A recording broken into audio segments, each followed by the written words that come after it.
Hey, what's up? Yun, naalala niyo pa ba siya? Yan, yan na siya ngayon. Bali, bumalik yung client natin para magpagawa na naman ng panibagong tattoo.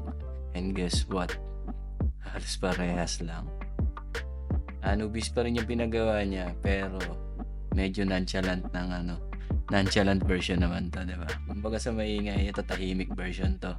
Kasi itong piyesa niya na to is mas madali kung sasabihin kung sa part ko bilang isang artist, mas madali na itong pinagawa niya na pangalawa.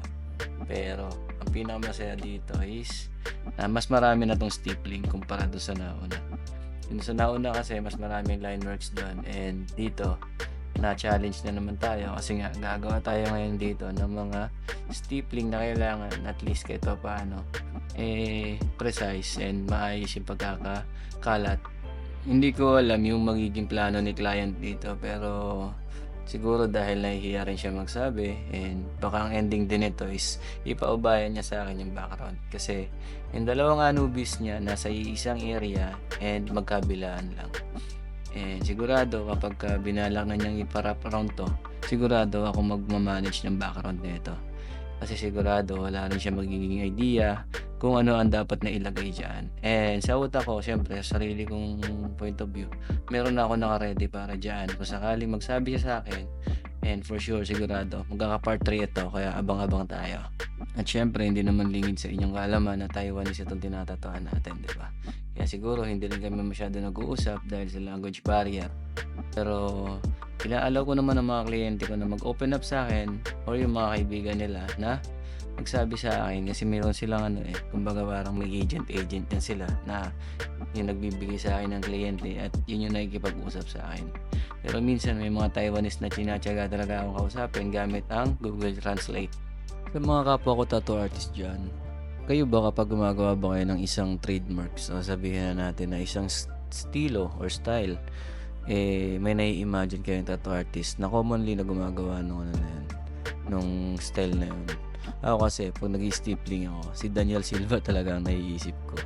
Oo, si Daniel Silva talaga. And hindi ko, syempre, isa siya sa tinitingala ko pagdating sa pag-stippling kasi sobrang sobrang precise ng pagkakagawa niya ng mga stippling niya, and talagang hindi biro gumawa ng ganitong klase ng style ng tattoo kasi nga gagawin mo ng paulit-ulit yung mga dot work na yan, ikakalat mo yan randomly sa kanyang balat, sa balat ng kliyente mo, and yun, mag-create siya ng isang image na napakaganda, diba?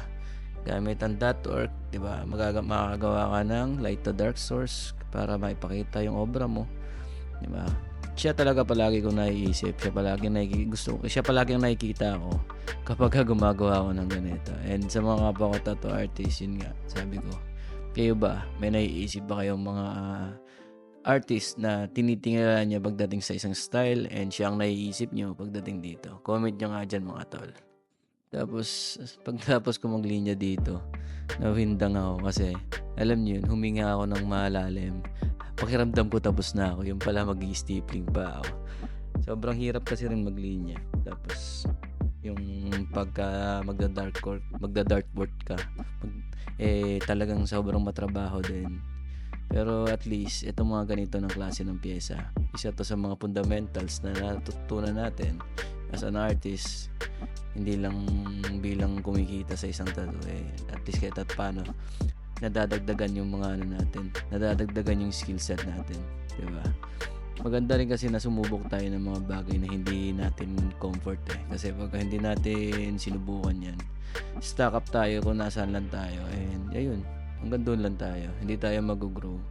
Kaya maganda at least kahit paano unti-untiin natin pasukin yung mga tattoo na alam natin na masyadong komplikado sa skill set na meron tayo, pero try natin kasi ang pag-try naman hindi naman yan nakakasira sa isang tattoo artist.